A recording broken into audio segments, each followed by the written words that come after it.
বন্ধু good morning. আজকে অনেক বেলা থেকেই ভিডিওটা শুরু করলাম, তো আশা করছি তোমরা সবাই ভালো আছো। হ্যাঁ, আমিও ভালো আছি। তো দেখো, আমি রান্না বসিয়ে দিয়েছি। আজকে সেরকম কোনো রান্না নেই, ভাবছি কী করবো, কালকের একটু রান্না আছে।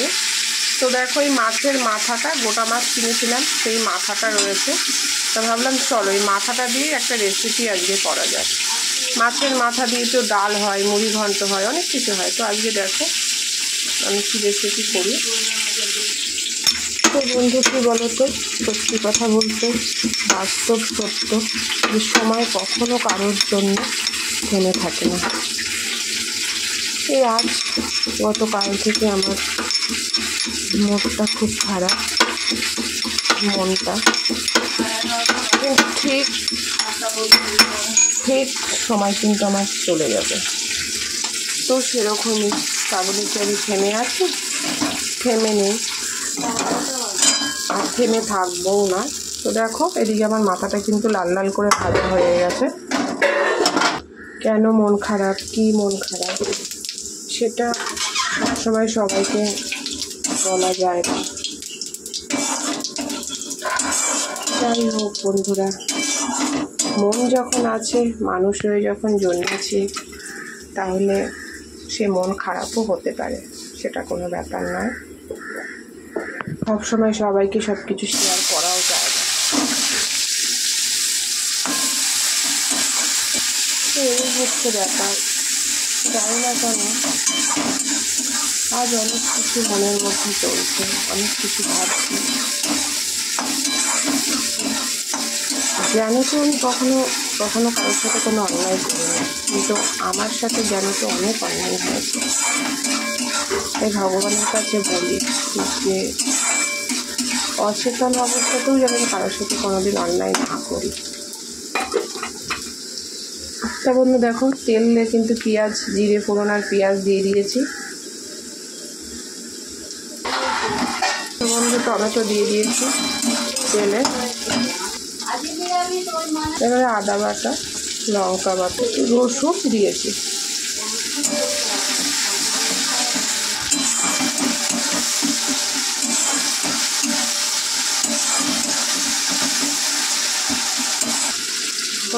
জিরে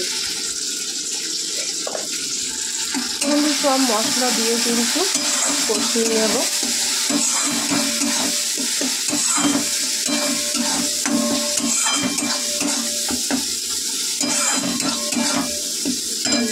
এবারে এই যে ডুমো ডুমো করে কেটে রাখা আলুটা। তো দেখো বন্ধু,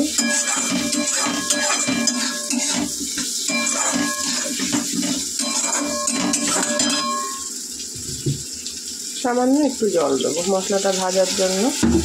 এবারে কিন্তু ভেজে রাখা মাথাটা দিয়ে দেবো। এবারে খুন্তি দিয়ে একটু ভেঙে ভেঙে দেবো।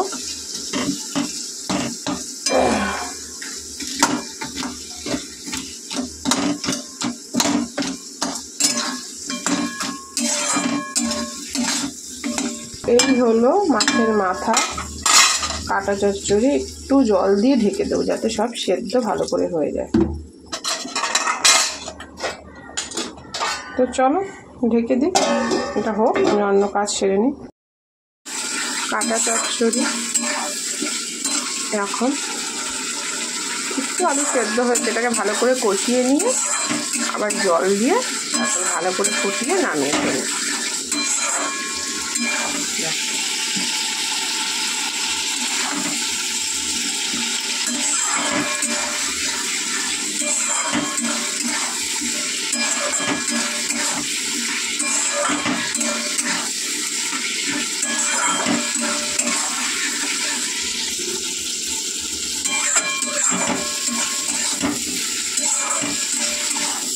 তো দেখো ভালো করে কিন্তু কষানো হয়ে, তো এবারে ফাইনালি জল দিয়ে ঢেকে দেবো। এরপর জল টেনে গেলে নামিয়ে ফেলবো। কালারটা কত সুন্দর এসছে, দেখেছো? এবারে আলুটা মোটামুটি সেদ্ধ হয়ে গেলে ঝোল টেনে একদম মাখা মাখা নামিয়ে ফেলবো। তো রেডি আমার কাটা চচ্চড়ি। বন্ধু দেখো, এই কিন্তু আমার হয়ে গেছে। একদম কত সুন্দর, দেখো পুরো মাখন, তো খারাপ লাগবে না। তোমরা কিন্তু এরকম মাথা দিয়ে এরকম তরকারি করতেই পারো। তো সবসময় মাথা দিয়ে ডালই খেতে হবে বা অন্য কোনো কিছু, যেমন ধরো কচুর শাক বলো বা পুঁই শাকে দিতে হবে, এর কোনো মানে নেই। এরকম আলু দিয়েও কিন্তু সুন্দর হয়, খেতে দারুণ লাগবে, দারুণ হয়েছে খেতে। তো চলো এটা নামিয়ে নিই। তো বন্ধু দেখো নামিয়ে নিলাম। এই হলো আজকের রেসিপি। এই কাটা চচ্চড়ি করেছে, একটু আলু কাঁকরোল ভেজেছে। চলো অন্য কাজ ঝটপট ছেড়ে নিই, আজকে তাড়া আছে।